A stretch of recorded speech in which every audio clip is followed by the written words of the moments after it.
Hotstar पे, वूट पे, जियो सिनेमा पे इतना सारा कंटेंट। ओ माय, देखूं तो कब देखूं, कैसे देखूं, क्योंकि टाइम इतना कम है। ऐसी अगर आपकी हालत हो गई, इतने सारे ओटीटी चैनल्स की सब कंटेंट देखना है, तो भाई मेरे चैनल पे सब की कहानी, भाई कुछ भी ले लो, लव सस्पेंस थ्रिलर, सब कहानियां मेरे जुबानी मेरे अंदाज में, वो भी कम समय में आपको ताजा ताजा मिलने वाली है। So like share and subscribe to my channel कभी यस कभी नो। हेलो दोस्तों, welcome back to my channel कभी यस कभी नो। माय डेमन नाम का कोरियन जो एक वेब सीरीज आया है, oh my god, suspense thriller, supernatural power, love, romance and मतलब बात आप जस्ट नॉर्म लो, और वो है इसमें ऐसा, मतलब मैं कह सकती हूँ आपको दावे के साथ। तो इसके ऑलरेडी एक एपिसोड, 2 एपिसोड मैंने मेरे चैनल पे, भाई कहानी मेरी जुबानी ऑलरेडी रिलीज हो चुका है, जिसका लिंक मैं आपको डिस्क्रिप्शन बॉक्स में दे दूंगी। तो अब तक एक रीकैप कर लेते हैं कि क्या हुआ है। तो भाई मतलब ये जो है ना, एक बहुत ही डैशिंग और बहुत ही हैंडसम जो बंदा है, वो एक डेमन है। और एक रात ऐसे हो जाता है कि एक दो ही नाम की एक बहुत ही beautiful, stunning and beautiful brain वाली जो बंदी है ना भाई, उसके लाइफ में एंट्री मारती है। एंड एक रात वो ऐसे कुछ सिचुएशन ऐसे हो जाती है कि उस मतलब ये डेमन के हाथ में ना क्रॉस करके टैटू होता है।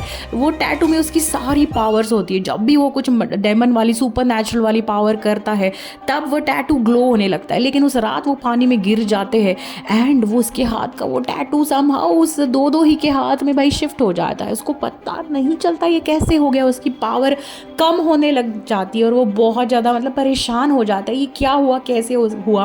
अब तक दो ही को ये पता नहीं है कि ये जो मतलब है ना भाई, वो एक डेमन वाला बंदा है। इसको बस पता है कि ही इज़ वेरी हैंडसम और डैशिंग बंदा है। लेकिन कुछ सिचुएशन में ऐसे हो जाता है कि वो फिर से वो टैटू लेने की कोशिश करता है और उसको पानी में गिरा देता है। तब उसको बुरा लगता है, उसको लगता है ले यार, ये ऐसा मेरे साथ क्यों कर रहा है, ये टैटू वाटू क्या है। उसको कुछ इंपॉर्टेंट समझ में नहीं आया है, लेकिन वो बहुत मतलब 2 बार उसकी जान, दो ही की जान बचा लेता है। तो अब देखते हैं आगे। तो भाई मतलब ये जो है ना भाई, जोंगवा जो है वो दो ही को मिलने जाता है। उसे कहता है ये जो टैटू तुम्हारे हाथ पे, ये बहुत इंपॉर्टेंट टैटू है मेरे लिए। समहाउ ये टैटू उस दिन में तुम्हारे हाथ में आ गया है। लेकिन दो ही को इस पर विश्वास नहीं होता है। उसको लगता है ये क्या मजाक चल रहा है। दो ही के साथ कोई बंदा अटैक करता है, इसलिए भाई वो पुलिस में कंप्लेंट कर देती है। तो भाई जांगो और दो ही दोनों पुलिस स्टेशन आते हैं। पुलिस स्टेशन में मतलब उसके बारे में बहुत सारी डिटेल्स लेने के बाद पुलिस उनको दोनों को कहती है कि हम मतलब जितना भी डिटेल्स तुम्हें पता है उसको लिखवा के जाओ, हम देखते हैं किसने दो ही पे अटैक किया है। यहाँ पे मतलब हमारा जो जोंगो है ना भाई, मतलब बहुत ही डैशिंग हैंडसम जो बंदा है ना, वो उसका जो बहुत बड़ा एक बिजनेस होता है, जहाँ पे कोरियन जो एक आर्ट है वो सिखाया जाता है सब लोगों को, और उसके शोज़ भी होते हैं। तो वहाँ पे वो आता है और अपने असिस्टेंट को कहता है यार मेरी पावर्स तो गायब हो गई है, पता नहीं क्या हुआ है, और वो टैटू भाई दो ही के हाथ में चला गया है, तू बस स्टडी। तो उनको पता होता है कि ये डेमन है। तो कहता है कि तू भी बहुत सारी पुरानी जो बुक्स है ना उसके यहाँ पे पढ़ी होती है, तो सब पढ़ के कुछ बता कि ये पावर मेरे साथ वापस कैसे आएगी, मैं क्या करूँ। वो हमेशा थोड़ा सा परेशान हो जाता है। तभी भाई उसको पता चलता है कि उसकी पावर बहुत ज़्यादा कम होती जा रही है। तो अब उसके हाथ में मतलब ऐसे ऑलमोस्ट एक आग लगती है, और मतलब उसको लगता है कि यार इससे बचने की एक ही सॉल्यूशन है। तो वो भाग के भाई दो ही को कॉल करता है और उसे कहता है मैं अभी तुम्हारे यहाँ पे आने वाला हूँ, तुम्हारे साथ में जब भी रहता हूँ तो मेरी पावर्स वापस आ जाती है। तब भाई दो ही पहले मना करती है, क्योंकि उनके बीच में थोड़ा सा मतलब झगड़ा टाइप्स हो जाता है। लेकिन वो उसकी बात मानता नहीं, उसको मिलने उसके घर जाता है और वहाँ से लेके उसकी पावर्स वापस आ जाती है। तो एक उनकी जो सिटी में एक बड़ा सा बिल्डिंग होता है, वहाँ पे बड़ी सी घड़ी होती है, वहाँ पे बस वो एक चुटकी बजाता है और दो ही को वहाँ पे उस हाइट तक लेके जाता है। वहाँ पे वो ट्रांसफॉर्म हो जाता है। तब दो ही को रियलाइज़ होता है कि जो भी ये बजाऊंगा बात कर रहा है शायद वो सही है, उसके पास बहुत ज़्यादा सुपर नेचुरल पावर्स है, और उसके साथ रहने के बाद उसकी पावर्स वापस आ जाती है। तो वो मान लेती है। अब उन दोनों को मिलकर एक सॉल्यूशन ढूंढना है भाई। हर दिन रात तो वो दो ही के साथ उसके घर में नहीं रह सकता। तो उनको अब कंफ्यूजन होने लगता है भाई। जांगवा को चाहिए रहता है कि उसकी सारी पावर्स वापस आ जाए, और लेकिन दो ही को उसके साथ फिलहाल जो मन मुटाव उन दोनों में बीच हो जाता है, उसकी वजह से उसे जैंगवा के साथ नहीं रहना होता है। एक जगह पे भाई वो उसको लेके जाता है जहाँ मतलब मेन तो भाई जैंगो का काम यही होता है कि जो लोग ऑलमोस्ट मतलब जिनको बहुत ज़्यादा डेस्परेटली गॉड की ज़रूरत है वहाँ पे वो जाता है और उनको उनके साथ डील करता है कि तुम्हें जो भी चाहिए, तुम्हारी जो विश है पूरी हो जाएगी और अगले 10 साल तक लिए तुम्हारी वो विश पूरी रहेगी, लेकिन 10 साल के बाद तुम मर जाओगे और तुम्हारी पूरी जो आफ्टर लाइफ है तुम्हें हेल में बितानी पड़ेगी। लेकिन वो ऐसे डेस्परेट मोमेंट्स पे उनके जो सारे लोग हैं उनसे मिलता है कि सब लोग उसकी, बहुत सारे लोग उसकी डील मान लेते हैं। तो एक बार ऐसी ही जगह पे अब उसकी पावर्स चली गई है तो वो दोदो ही को भी लेके जाता है। दोदो ही को ये सारी बातें सुन के बहुत बुरा लगता है। एक दिन ऐसे हो जाता है कि जैंगो और दोदो ही मिलके एक जगह पे जाते हो तो वहाँ पे भाई दोदो ही को कॉल आता है। तो उसकी जो गार्डियन है बाय गॉड उसको पता चलता है कि जूचो शुक्जो है उसकी जो गार्डियन है, जिसने उसको बड़ा किया है, पाल पोस के बड़ा किया है। जब उसके पेरेंट्स एक्सपायर हो जाते हैं तो वो उसके गार्डियन के साथ रहने लगती है। वो बहुत बड़ी एक एम्पायर की CEO होती है, उसकी बहुत वालीशान बंगले कार्स वगैरह होती है, लेकिन एक हादसे में वो मर जाती है। ये सुन के दोदो ही बहुत बहुत ज़्यादा नाराज़ हो जाती है, बहुत सैड हो जाती है। तो उनका जो फ्यूनरल वो अरेंज करती है तब उनके पूरे जो उनका जो बेटा है, उनकी गार्डियन का बेटा बेटी सब लोग वहाँ पे आते हैं। दोदो ही बहुत ज़्यादा सैड होती है, जैंगवा भी वहाँ पे आते हैं और वो उनको हेल्प करने के लिए आते हैं क्योंकि वो बहुत ही ज़्यादा डिप्रेस होती है और बहुत ज़्यादा सैड होती है। तो जैंगवा का जो एक प्यार वाला रूप है वो देख के दोदो ही बहुत ज़्यादा इम्प्रेस हो जाती है। उनके वो सैड मोमेंट में सिर्फ जैंगवा वहाँ पे होते हैं जो उनको हेल्प करते हैं। तो उनकी जो गार्डियन होती है भाई उनके बेटे, लेकिन वो दोदो ही से हमेशा नाराज़ रहते हैं क्योंकि वो उनकी मदर जो होती है वो दोदो ही से बहुत ज़्यादा प्यार करती है।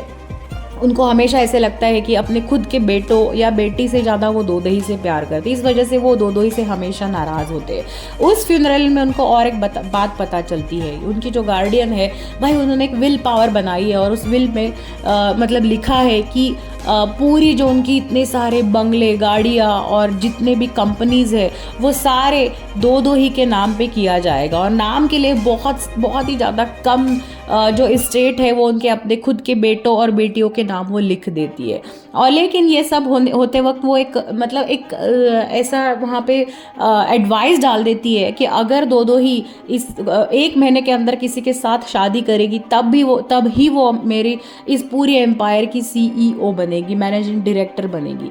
भाई ये बात सुन के मतलब उनके जो बेटे हैं उनको लगता है भाई दोदो ही तो किसी से शादी नहीं करने वाली, तो ये पूरा एम्पायर तो मेरा ही हो जाएगा। लेकिन दोदो ही भाई उनको पता होता है कि ये जो लास्ट विश है उनकी गार्डियन की कि मैं शादी कर दूँ और शादी के बाद ये पूरा जो उन्होंने उनकी खून पसीना एक करके जो एम्पायर खड़ा किया है उसकी मैं डायरेक्टर बन जाऊँ और बहुत सारे लोगों की जो उस पर मतलब पूरा उनका दिन चलता है, उनकी बहुत सारी फैमिलीज डिपेंडेंट है। तो ये पूरे एम्पायर चलाने के लिए ये एक लास्ट स्टेप ज़रूरी है। तो वो वही उसी सेम फ्यूनरल में भाई जैंगवा को प्रपोज कर देती है शादी के लिए। लेकिन जैंगवा भाई परेशान हो जाते हैं क्योंकि वो तो है डेमन, वो शादी कैसे कर सकते हैं। तो वो उसी वक्त उस प्रपोजल को ठुकरा देते हैं। भाई दो इस वजह से ऑलरेडी वो डिप्रेस्ड रहती है और जैंगवा ने उनका जो प्रपोजल वो ठुकरा दिया, इसलिए वो और ज़्यादा डिप्रेस हो जाती है। यहाँ पे जो उनके गार्डियन होती है जो अब मर चुकी है, उनके बेटा, वो बहुत ज़्यादा परेशान हो जाता है। उसे लगता है दो ही ज़रूर अपनी मदर की जो लास्ट ख्वाहिश है वो पूरी करेगी और ये सारा एम्पायर उसी के हाथ में चला जाएगा। वो बहुत ज़्यादा नाराज़ हो जाता है। वो अब सोचता है कुछ तो करना पड़ेगा, कुछ पॉलिटिक्स खेलना पड़ेगा, कुछ ज़रूर करना पड़ेगा। ये पूरी जायदाद वो बिल्कुल भी दो ही के नाम करना नहीं चाहते हैं। जैंगवा भाई उनका प्रपोजल ठुकरा के वापस अपने घर आते हैं। वहाँ पे उनको लगता है अगर दो ही मेरे साथ नहीं रहेगी, मैंने ये प्रपोजल अगर ठुकरा दिया तो मेरी पावर्स का क्या होगा, क्योंकि सिर्फ और सिर्फ वो जब दो ही के साथ में रहते हैं तभी उनकी पावर्स एक्टिव रहती है। अब भाई उनको बहुत बड़ा एक मतलब परेशानी हो जाती है कि अब करे तो करे क्या।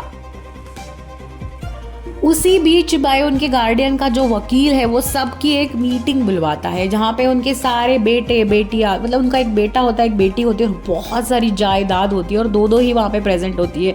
तो वो सब लोगों को मिलके एक मीटिंग अरेंज करते हैं। तो वो वकील कहता है कि भाई मतलब जो भी हुआ है वो दो दो ही के नाम होगा अगर वो शादी कर लेगी। और दूसरी एक ऐसी है बात, वहाँ पे कुछ डॉक्टर्स आ जाते हैं और वो पूरी तहकीकात करने के बाद कहते हैं कि उनकी जो गार्डियन है जो मर चुकी है जू सुक, तो भाई वो मरी नहीं है, उनका मर्डर किया गया। ये बात सुन के दो दो ही और ज़्यादा सैड हो जाती है। उनको ऐसे लगता है ऐसा कौन कर सकता है, किसी ने क्यों मेरी मतलब मदरली जो मेरी ऑलमोस्ट जो मेरी मदर है उनको क्यों मार डाला। सब लोग थोड़ा बहुत परेशान होते, लेकिन दो दो एक्सट्रीमली परेशान, बहुत ज़्यादा परेशान हो जाती। फिर से जंगवा वहाँ पे आते हैं और उनको कहते हैं कि तुम सैड मत हो, लेकिन भाई वो कहते हैं कि ये जो मेरी सुपर नेचुरल पावर है वो तभी एक्टिव रहती है जब मैं तुम्हारे साथ रहता हूँ, तो मुझे हम दोनों को अब कुछ अरेंजमेंट करनी पड़ेगी। और उनको ये भी पता होता है कि दो दो ही को जान लेने के लिए कोई एक बंदा बहुत ज़्यादा उतावला हो रहा है। तो दो दो ही को पता होता है कि जैंगवा की ज़रूरत उनको भी है इस बंदे से बचाने के लिए, सिर्फ वही एक लड़का है जो मुझे प्रोटेक्ट कर सकता है। सो दो दो ही को भी ज़रूरत होती है जैंगवा की और जैंगवा को भी ज़रूरत होती है दो दो ही की। तो भाई ऐसी एक सैडनेस में जो उनकी गार्डियन मर जाती है, इसलिए उनके जो ऑफिस के कुछ लोग एक पार्टी अरेंज करते हैं। उसी पार्टी में भाई जैंगवा भी मतलब आ जाते हैं और जिस एक बंदे को उन्होंने मार डाला था उनके जो गुंडे उनके बहुत दिनों से पीछे पड़े हैं, वो सेम पार्टी मतलब वो गुंडे भी वहाँ पे जैंगवा को मारने आ जाते हैं। बाय गॉड, मतलब तब तक तो दो दो ही को बिल्कुल विश्वास नहीं होता है कि जैंगवा के पास बहुत ही ज़्यादा पावर है और शायद उनकी ज़रूरत जैंगवा को भी बहुत ज़्यादा ज़रूरी मतलब है।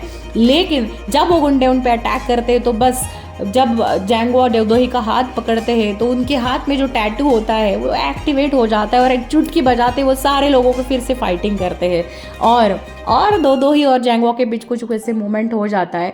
और शायद मतलब ऐसे दोनों को लगता है कि ये जो चल रहा है ना, शायद ये हम दोनों के बीच अब फ्रेंडशिप हो सकती है। दो दो ही को भी लगता है कि जैंगवा जैसे दिखा रहा है जितना बुरा बर्ताव शायद वो करता है वैसा वो है नहीं, क्योंकि जब उनकी गार्डियन मर जाती तब वही उनको सहारा देते हैं। और अब ये जो गुंडे जब अटैक करते हैं, जब उनकी पावर ऑलमोस्ट निकल गई है, तब दो दो ही उनको हेल्प करने आ जाती है। तो ये थोड़ा सा फ्रेंडशिप उन दोनों के बीच में खोने लगती है। तो हम आगे देखते हैं भाई उनके दोनों के बीच में क्या होता है, क्या उनकी सुपर नेचुरल पावर्स जैंगवा के पास वापस आती है या नहीं। तो ये सब देखने के लिए तो आपको नेक्स्ट एपिसोड देखना पड़ेगा। So like share and subscribe to my channel कभी एज कभी no. Till then as usual बहुत सारी मूवीज देखें, एंजॉय कीजिए। Bye bye.